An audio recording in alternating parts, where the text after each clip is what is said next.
할렐루야.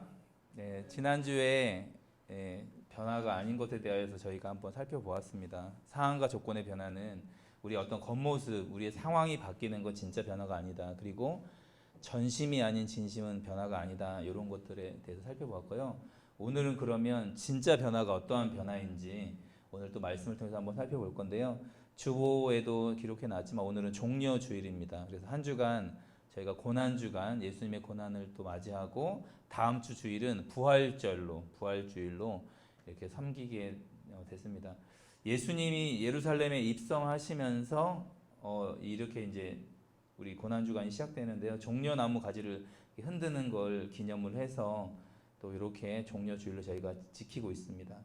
그리고 예수님이 십자가로 가신 이유는 무엇일까요? 예수님이 이 땅 가운데 33년 동안 일반적인 삶을 사시고 또 공생의 3년 반 정도 가량을 사시면서 최종적으로는 십자가에서 죽으시고 그리고 3일 만에 부활하셨는데 십자가로 가셨던 이유는 뭘까요? 결과적으로는 우리를 구원하시려고 우리를 변화시키기 위해서 예수님이 십자가로 가셨습니다. 그래서 베드로가 가이사랴 빌립보에서 주는 그리스도시요 살아계신 하나님의 아들입니다. 이렇게 믿음으로 정말 멋진 고백을 하고 나서 그때 예수님이 이제는 내가 고난을 받고 내가 고발을 받고 십자가에 죽는다 이야기했을 때 베드로가 뭐라고 얘기했습니까? 예수님 절대 그럴 수 없습니다. 그런데 예수님은 바로 뭐라고 하셨냐면 사단이라고 하는 거예요. 사단. 이렇게 칭찬받던 제자를 갑자기 사단이라고 이야기한 이유는 뭘까요? 십자가의 길을 막는 거, 십자가에서 죽으시고 부활하시는 게 우리에게 구원의 유일한 길인데 그 길을 막는 건 누구겠습니까? 십자가의 길로 가는 걸 막는 건 이 사단이 하는 일입니다. 그래서 가장 중요한 사역, 예수님 이 땅에서 너무나 많은 사역을 하셨지만 십자가에서 죽으시고 부활하심으로 말미암아 우리에게 구원이 되는, 우리를 진짜 바꾸시는 진정한 변화가 일어나는 곳이 바로 십자가 사건이었습니다. 또 일주일 동안 우리가 한 주간 그 주님의 십자가를 좀 묵상하면서 또 우리 함께 또 고난주간을 시작했으면 좋겠습니다. 복음의 가치를 반드시 알게 되면 반드시 변화가 일어납니다. 그래서 오늘 어떤 게 진짜 변화인지 또 우리 성경을 통해서 한번 살펴보겠습니다. 첫 번째는 주인이 바뀝니다. 누가복음 9장 23절 말씀, 신약 107페이지인데요. 시작. 또 무리에게 이르시되 아무든지 나를 따를 것이니라. 아멘. 예수님을 따라오는 무리에게 아무든지 나를 따라오려거든 자기를 어떻게 하고 자기를 부인하고 날마다 제 십자가를 지고 나를 따를 것이니라. 예수님이 이 말씀을 하셨습니다.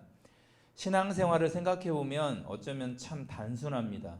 이 말씀대로 자기를 부인하고 자기 십자가를 지고 예수님을 따라가면 되는데 쉽게 말하면 신앙생활은 예수님만 따라가면 되거든요. 내 생각이나 내 결정을 내려놓고 예수님의 말씀을 듣고 예수님을 따라가면 신앙생활 끝납니다. 그런데 이게 쉽지가 않습니다. 왜 그럴까요? 나라는 존재가 있기 때문에 내가 생각하고 내가 결정하는 게 우리는 너무 쉽습니다. 쉽게 말해서 내 마음대로 하는 게 우리는 너무 쉽습니다. 우리 자녀를 양육하다 보면 손주들 보면 참 자기 마음대로잖아요. 특별히 할아버지 할머니들한테 너무나 마음대로 하잖아요. 그렇죠? 남을 배려하는 게 자연스러운 게 아니라 그냥 내 마음대로 하는 게 그냥 나 싫어. 간섭하지 말라는 거죠. 그러니까 인간 존재라는 게 자기를 부인해야만 누구의 말을 들을 수가 있습니다. 그러니까 부모님 말씀에 순종하는 것도 내 뜻을 내려놓고 내가 하고 싶은 것들을 내려놓아야만 부모님의 말에 순종할 수 있는 것처럼 예수님을 따라가기 위해서는 내 생각이 우선이 아니라 내 가치관, 내 감정, 내 뜻이 아니라 내가 생각하는 게 아니라 예수님을 따라가려면 먼저는 자기를 부인해야 합니다. 쉽게 말해서 내 생각이나 내 의지, 내 감정을 내려놓고 십자가를 지고 주님을 따라가는 것입니다. 그런데 이게 쉽지 않은 이유가 뭐냐면 주인이 바뀌어야 되거든요. 그래서 우리가 군대에 가면 형제들이 힘들어하는 이유가 무엇입니까? 명령에 따라야 돼요. 선임이나 간부나 장교의 말대로 해야 됩니다. 그러니까 내 생각을 제 생각에는요, 간부님, 뭐 부대장님, 뭐 대대장님, 대대장님 생각도 맞는데 제 생각은 그렇지 않습니다. 저는 그렇게 하기 싫습니다. 이런 말이 허락될까요? 군대에서? 군대에서 허락이 안 됩니다. 너 새벽 3시에 근무 나가야 돼. 그러면 새벽 3시는 저 싫어요. 그냥 오후 3시에 해주세요. 이렇게 요구할 수가 없습니다. 그냥 명령대로, 그냥 그 근무표대로, 그냥 그거대로 순종해야 됩니다. 내가 새벽 3시에 일어나는 거 어렵다, 상관없습니다. 다 깨워주니까.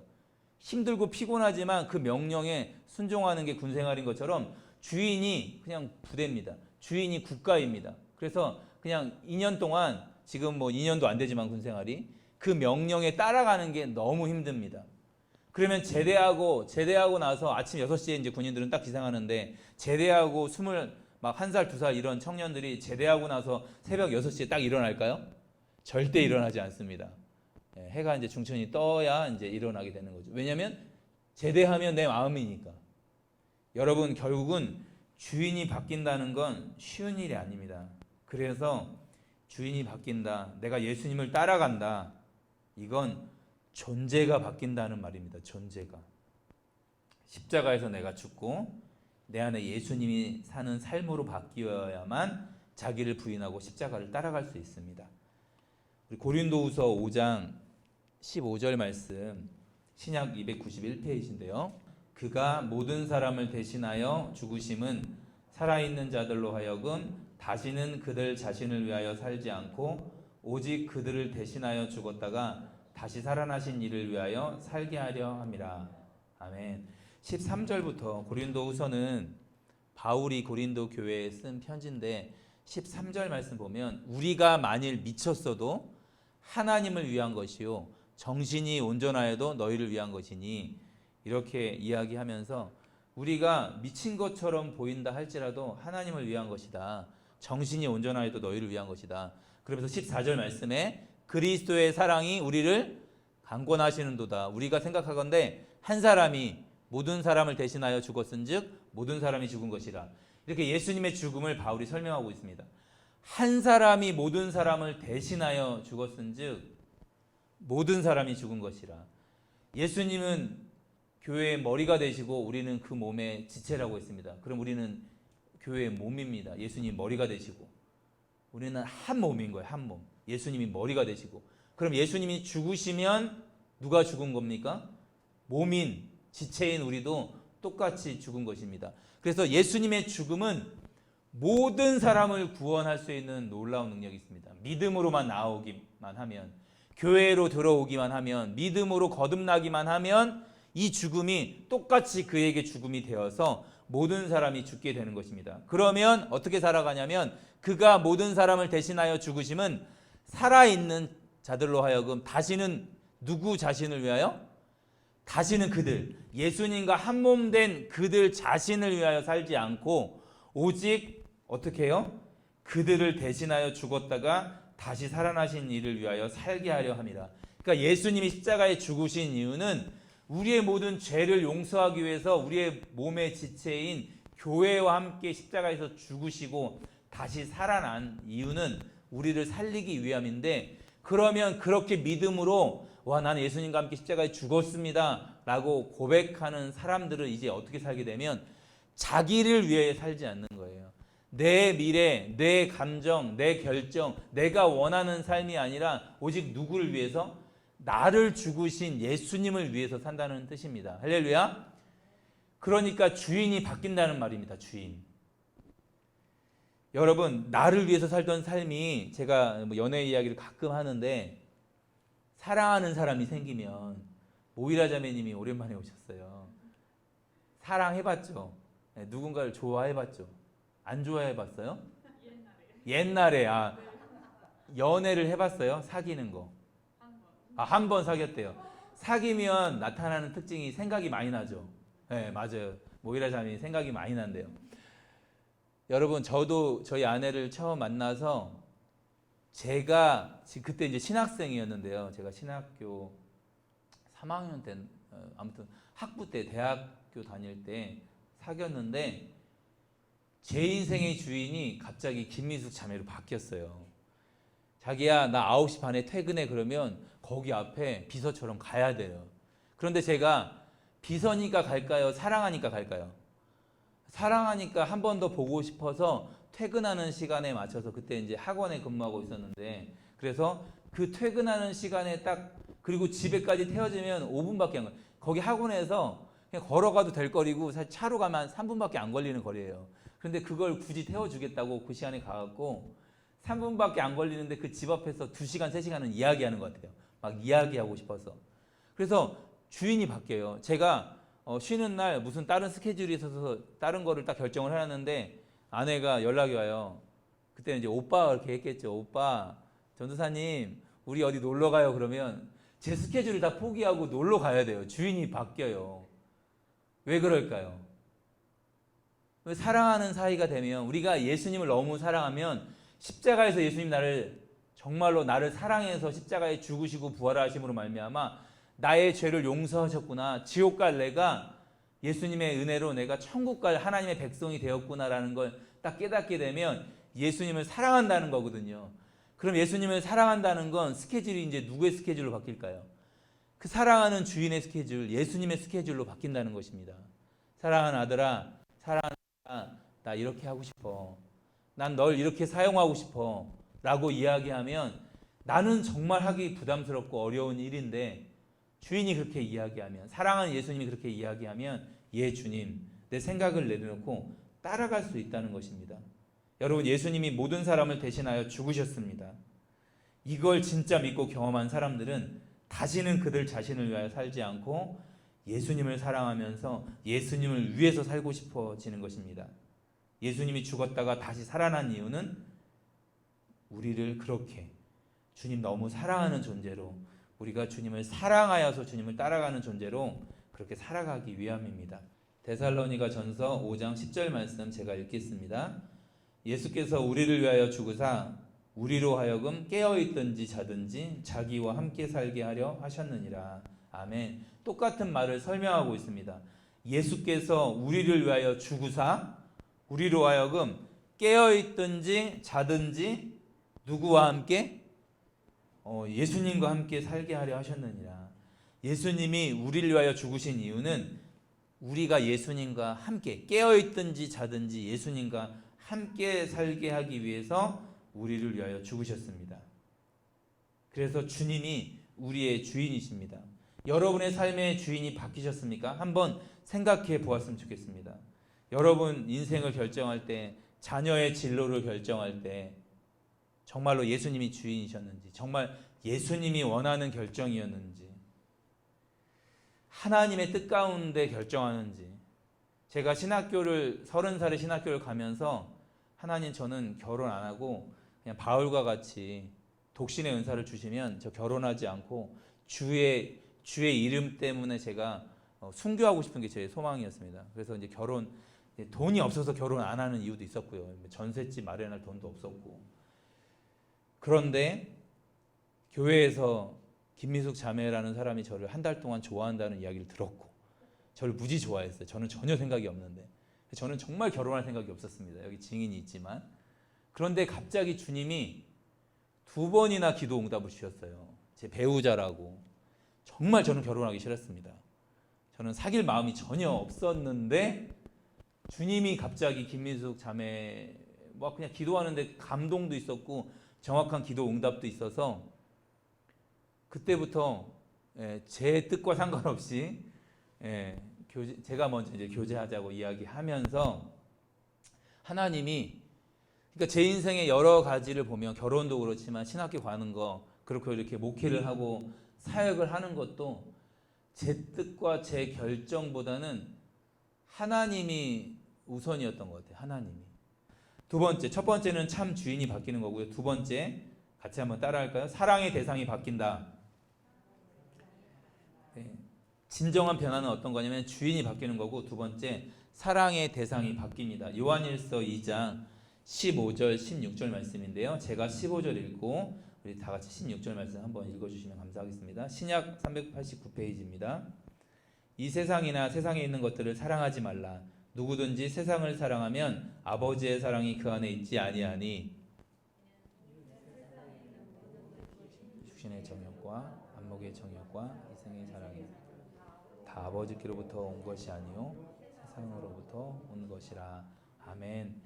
이 세상이나 세상에 있는 것들을 사랑하지 말라. 누구든지 세상을 사랑하면 아버지의 사랑이 그 안에 있지 아니하니 15절에 말하고 있습니다. 세상을 사랑하는 순간 아버지의 사랑이 있지 않습니다. 이는 세상에 있는 모든 것이 육신의 정욕과 안목의 정욕과 이생의 자랑이 다 아버지께로부터 온 것이 아니요 세상으로부터 온 것이라. 세상을 사랑하면 하나님을 사랑할 수 없습니다. 우선은 불신자들, 비그리스도인들, 이제 예수님 믿기로 작정되어 있지만 지금은 믿고 있지 않은 사람들의 특징이 뭐냐면 자기를 사랑하고 세상을 사랑한다는 것입니다. 결국은 육신의 정욕과 안목의 정욕과 이생의 자랑으로 사랑할 수밖에 없습니다. 그런데 하나님을 믿기 위해서는 세상 사랑하는 거, 자기를 사랑하는 거, 자기의 미래를 내려놓아야 하는 거, 자기의 모든 결정들을, 자기의 생각, 감정, 의지, 가치관들을 내려놓고 주님이 저의 삶의 주인입니다, 저를 주님께 전부로 드립니다라는 고백이 쉽지 않은 거예요. 이거 웬만큼에서는 자기를 부인하고 자기 십자가를 지어야만 주님을 따라갈 수 있는 결정입니다. 그런데 중요한 건 믿음 이후에도 이 일이 발생한다는 것입니다. 세상을 사랑하는 순간, 제 안에 어떤 욕심이 생기는 순간 아버지의 사랑이 희미해져가는 걸 많이 느낍니다. 어떤 탐심이 생겨서 뭘 갖고 싶거나 하나님이 원하지 않는 어떤 탐욕이 생기는 순간 하나님의 사랑이 희미해져 가는 것들을 너무나 많이 느낍니다. 세상을 사랑하면 아버지의 사랑이 그 안에 있지 아니하니, 결국은 그걸 내려놔야만, 그걸 내려놔야만 내가 하나님보다 더 우선시했던, 하나님보다 더 사랑했던 대상을 포기해야만 하나님의 사랑이 제 안에 다시 회복될 수가 있는 것입니다. 이건 회개라는 과정을 통해서, 하나님 앞에 진실로 통회하고 회개하는 과정을 통해서 그 일이 일어나겠지만, 여러분 믿음 생활 이후에도 세상을 사랑하는 순간 우리 안에 육신의 정욕이 생기고 안목의 정욕이 생기고 이생의 자랑이 생기는 순간 아버지의 사랑이 그 안에 있지 않을 수 있습니다. 왜냐하면 이건 세상으로부터, 마귀로부터 오는 것이기 때문입니다. 그래서 하나님의 사랑과 멀어질 수밖에 없습니다. 여러분 한번 생각해 보아야 됩니다. 정말 내가 지금 하나님을 사랑하고 있는지, 아니면 내가 원하는 것들을 사랑하고 있는지. 내가 원하는 것들, 내가 원하는 세상들을 사랑하고 있다면 아마 하나님과 소원해졌거나 하나님의 사랑이 잘 느껴지지 않거나 하나님과 좀 멀어졌거나 이런 상태일 수 있습니다. 그러면 여호와께 돌아가자. 그는 미쁘신 분이라, 변함없으신 분이라, 우리의 죄를 자백하면 하나님이 용서해 주고 싶으신 분이십니다. 언제나 두 팔을 벌리고 안아주려고 기다리고 계시는 분이십니다. 여러분 언제든지 회개하고 하나님 편으로 돌아가면 됩니다. 할렐루야. 다음 말씀 베드로전서 1장 8절 9절 말씀입니다.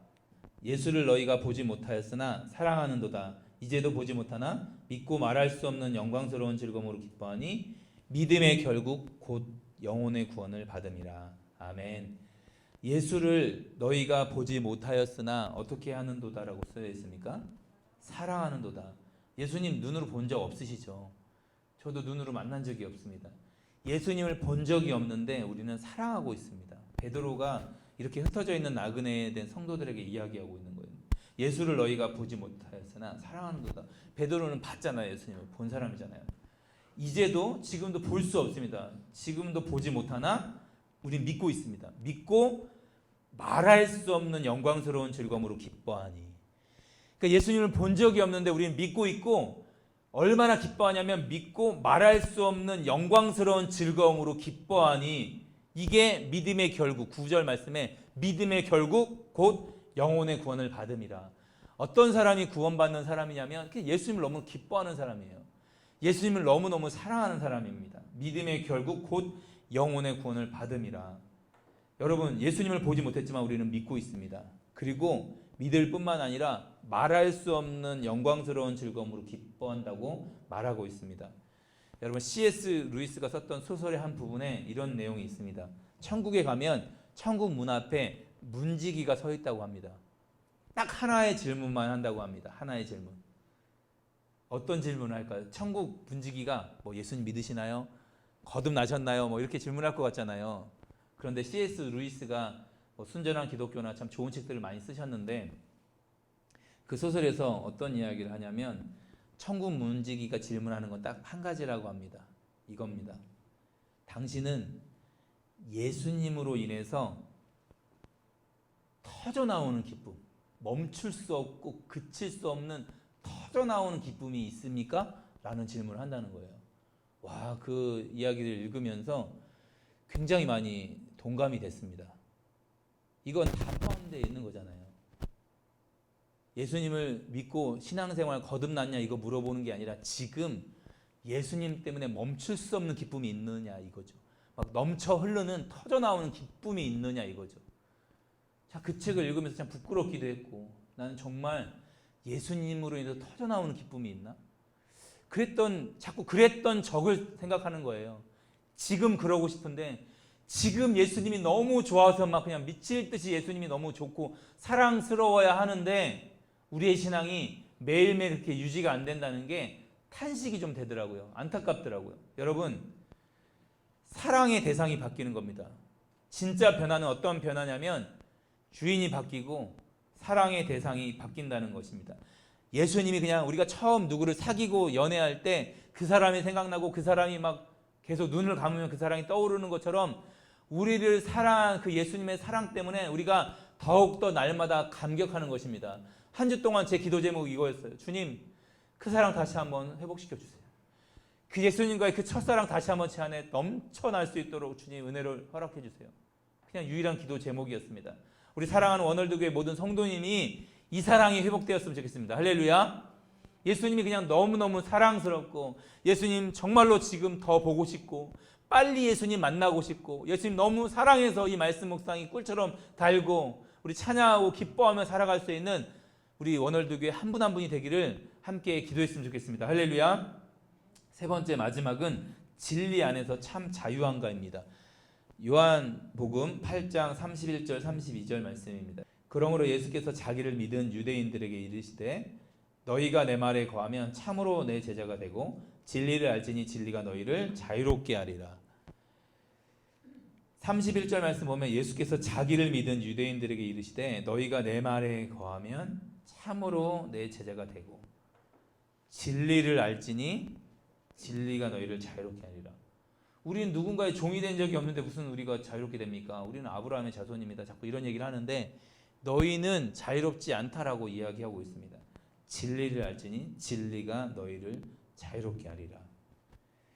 여러분, 진리 안에 있으면, 근데 이 진리가 예수 그리스도잖아. 영원히 변하지 않는 거.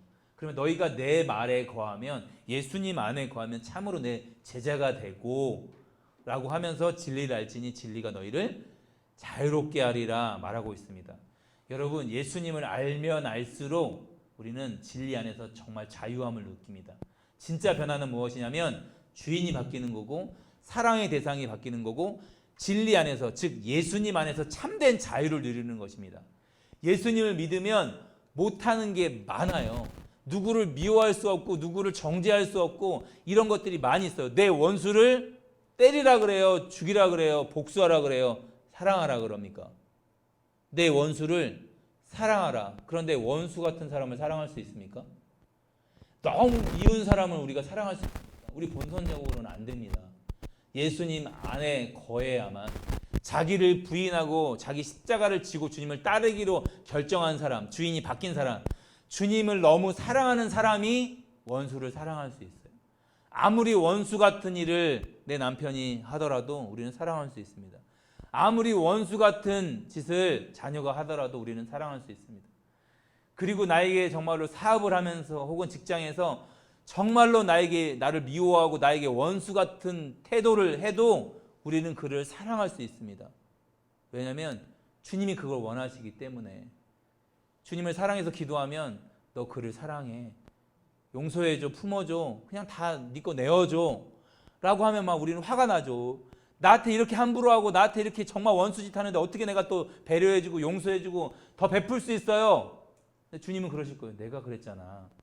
너 나랑 원수였는데 내가 생명까지 주었잖아. 그러면 주님 사랑하는 사람은 정말 원수 같은 짓을 해도 예, 주님 제가 그냥 사랑하기로 결정하겠습니다. 이렇게 순종하는 거예요. 너무 어려워도. 여러분 성경 말씀을 우리가 묵상하고 읽고 통독하고 알아가면 알아갈수록 우리는 진리를 더 알면 알수록 사실은 묶입니다. 우리는 좀 고통스러워요. 원수를 사랑하는 게 안 되고 뺨을 맞으면 한쪽 뺨을 돌려대래요. 누가 겉옷을 뺏어가면 속옷까지 막 주래요. 다 주래요. 순종할 수가 없습니다. 그런데 우리가 새로운 전자기기나 핸드폰을 사서 그 사용 설명서를 좋은 컴퓨터를 하나 사서 사용 설명서 매뉴얼이라고 합니다. 매뉴얼을 세세하게 알면 알수록 그거를 사용하는데 자유함을 느낍니까? 더 어렵습니까? 그 설명서를 매뉴얼을 충분히 알면 알수록 더 자유롭게 사용할 수 있습니다. 무슨 말이냐면 성경을 알면 알수록 이게 어려운 게 아니라 이건 우리에게 더 자유함을 주는 겁니다. 하나님의 사랑을 더 깊이 알 수 있고 이래서 용서라는 거구나. 이래서 원수를 사랑하라는 거였구나 라는 걸 더 자유롭게 우리가 순종할 수 있습니다.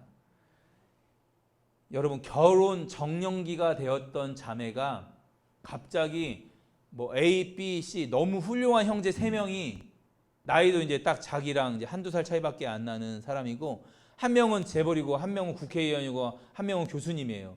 그런데 3명 다 자기를 너무 사랑하고 또 3명 다 신앙이 너무 좋아요. 자매 20대 후반인 자매가 30대 초반인 이 형제들에게 3명 다에게 동시에 프로포즈 받았습니다. 어떤 계기로? 너무 고민이 되는 거예요. 너무 괜찮아요. 인물도 괜찮고 성품도 좋고 부모님들 신앙도 너무 좋고. 그러면 이 자매가 모이라 자매가 만약에 이런 상황이라면 3명 형제가 A, B, C가 너무 훌륭한 사람들이고 너무 신앙도 너무 좋아. 근데 3명 다 모이라 자매님을 사랑한대. 그럼 고민이 돼요, 안 돼요? 3명 다 너무 잘생겼어요. 고민이 되죠. A, B, C. 누구 택할래요? 사모님이나 여기 권사님은 고민이 되면 안 되죠. 남편이 있는 사람들은 이게 처녀에게만 고민이 되는 거죠. 큰일 나죠. 이 결혼한 사람이 고민이 된다는 건. 이 3명 중에 한 사람은 어떻게 하면 결혼을 하는 순간 이 고민이 끝나는 겁니다.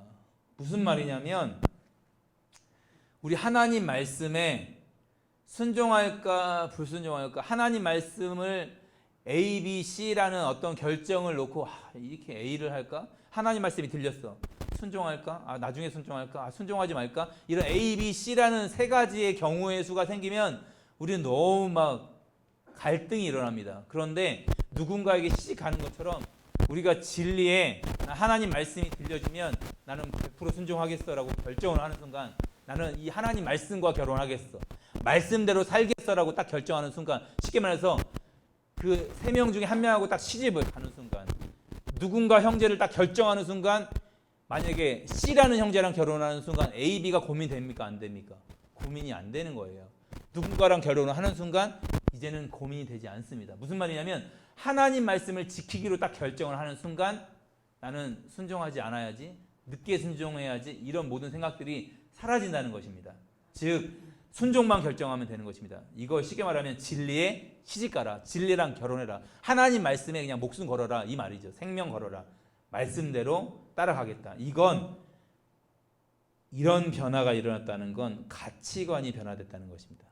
이 3가지가 다 변했다는 건 우리의 가치관이 변했다는 것입니다.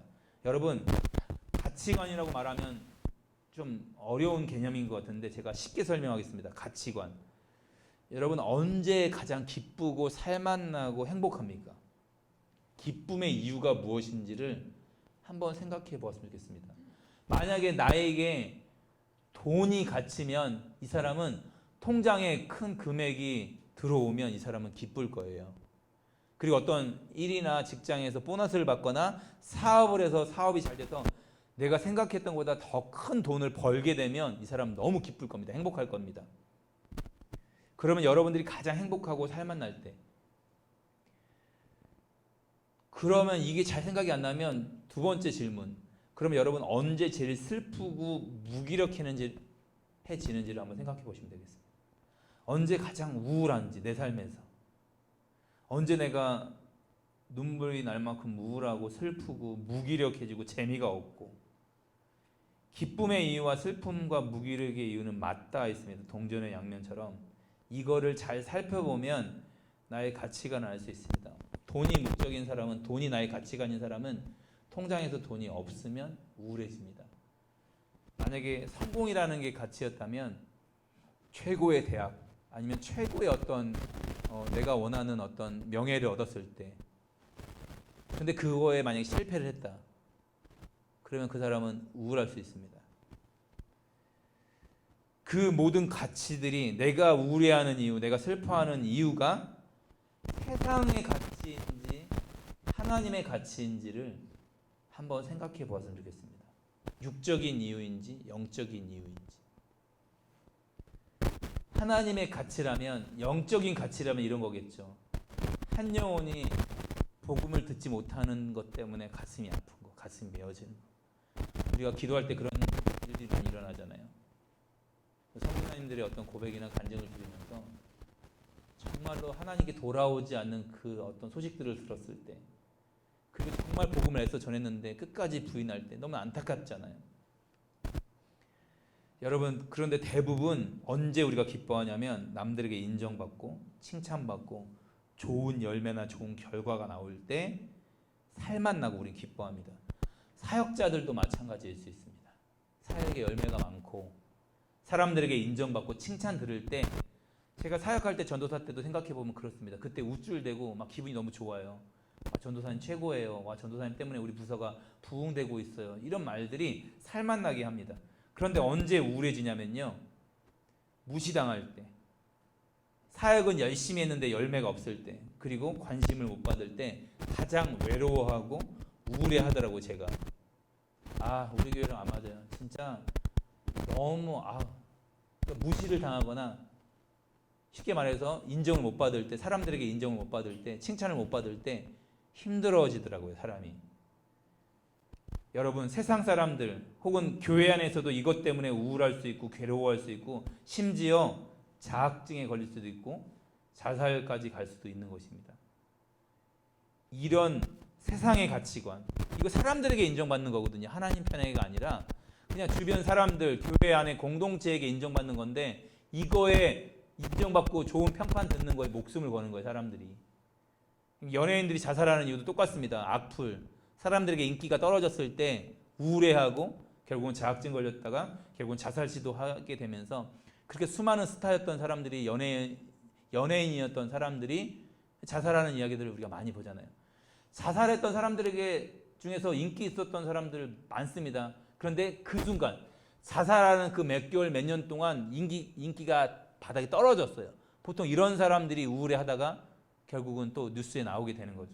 여러분, 그런데 세상 사람뿐만 아니라 교회 안에 이런 세속적인 가치관 때문에, 이것 때문에 우리가 우울해하고 있다.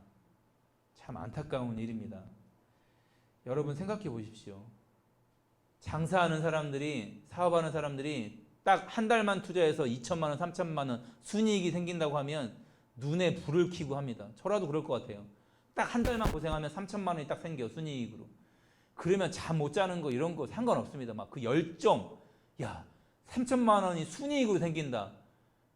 절대 포기하지 않죠. 막 살만 나는 거죠. 막 3천만 원 생긴다고 하면. 그런데 우리가 주님을 사랑한다 하면서 우울한다?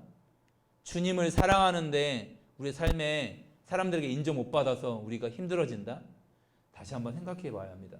여러분, 그 불교에서 그 절에 들어가는 사람은요, 도를 닦기 위해서, 부처를 더 알기 위해서 세상의 것들을 버리고 머리를 깎고 산으로 들어가잖아요. 우리에게 정말 예수님이 진짜라면, 우리의 삶에서 정말로 이 복음이 진짜라면 진짜 변화가 필요합니다.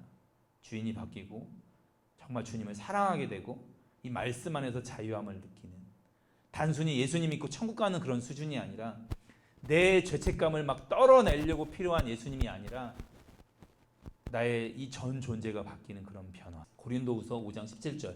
그런즉 누구든지 그리스도 안에 있으면 새로운 피조물이다. 이전 것은 지나갔으니 보라 새 것이 되었도다. 새 것, 완전한 존재의 변화라고 이야기합니다. 새로운 피조물. 우리가 죄를 안 짓는 상태로 바뀌는 게 아니라 우리의 이 육체는 똑같습니다. 근데 어떤 존재로 바뀌는 거냐면 새로운 피조물, 하나님을 사랑하고 하나님 때문에 결정할 수 있는 존재. 이제는 우리의 자유의지를 통해서 죄를 지을 수 있는 가능성은 여전히 우리 안에 남아 있습니다. 그런데 어떤 새로운 피조물이냐면 하나님을 더 사랑하고 싶은 마음이 생긴다는 거예요. 성령을 통해서. 우리 예전에는 우리가 원하는 거, 우리의 마음대로 살아갔던 인생이 어떤 새로운 피조물이냐면 하나님을 더 알고 싶고 하나님을 더 사랑하고 싶은 마음이 성령을 통해서 여기서 막 일어나기 시작한다는 거예요. 이건 정말 새로운 존재입니다. 새로운 피조물입니다. 그런데 이건 그리스도 안에서만 가능한 일이라는 겁니다. 누구든지 그리스도 안에 있으면 새로운 피조물이라. 이전 것은 지나갔다. 그래서 보라 새 것이 되었도다. 그러나 여전히 우리는 육체를 입고 있기 때문에 죄를 지을 가능성이 너무나 많습니다. 그래서 믿음으로 결정하고 결단을 해야만 우리가 주님을 택할 수 있습니다. 그리고 마지막 성경입니다. 시편 89편 16절 17절 말씀 보면 그들은 종일 주의 이름 때문에 기뻐하며 주의 공의로 말미암아 높아지오니 주는 그들의 힘의 영광이심이라. 우리의 뿔이 주의 은총으로 높아지오리니. 16절 말씀 보면 그들은 종일 주의 이름 때문에 기뻐하며, 그들은 종일 하루 종일 주님의 이름 때문에 기뻐한다고 있습니다. 린위탕이라는, 한국말로는 이머당이라는 중국 분이신데요. 1895년도에 태어나서 1976년도에 소천하신 분인데 중국의 소설가이자 문명 비평가였습니다.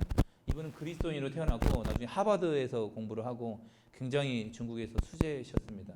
그런데 이분이 유명한 말을 남겼습니다. 사람들아, 촛불을 끄라, 태양이 떠올랐다. 기독교인으로 태어났지만 예수님 믿지 않았어요. 부모님이 신실한 분이셔서 교회는 다녔지만 예수님을 믿지 않았습니다. 그리고 여러 가지 종교를 막 자기가 공부를 합니다. 그래서 거기에 여러 가지 종교를 경험하면서 많은 것들을 깨달았는데 나중에 이분이 하나님의 크신 사랑을 깨닫고 다시 주님으로 돌아옵니다. 그리고 이렇게 외치는 겁니다. 사람들아, 촛불을 끄라. 태양이 떠올랐다. 무슨 말이냐면 하나님의 이 원대한 사랑을, 크고 위대한 사랑을 깨달으니까 하나님의 사랑이 태양처럼 장렬하게 타오르는데, 그 유교나 도교나 뭐 하나님의 사랑을 경험하고 나서 온 세계, 온 윤리를 비추고 있는 완전한 하나님의 사랑을 발견했습니다.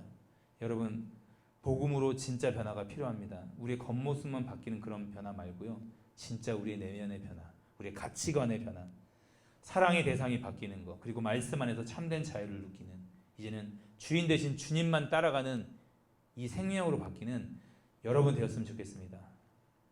죄인된 내가 십자가에서 예수님과 함께 죽었고 이제는 예수님의 생명으로 다시 살아났습니다. 이제는 나를 죽기까지 사랑하신 그 예수님의 사랑에 감격하며 날마다 우리의 생명 되신 예수님을 따라가는 원월드 교회 모든 성도님들이 되시기를 주님의 이름으로 축복합니다.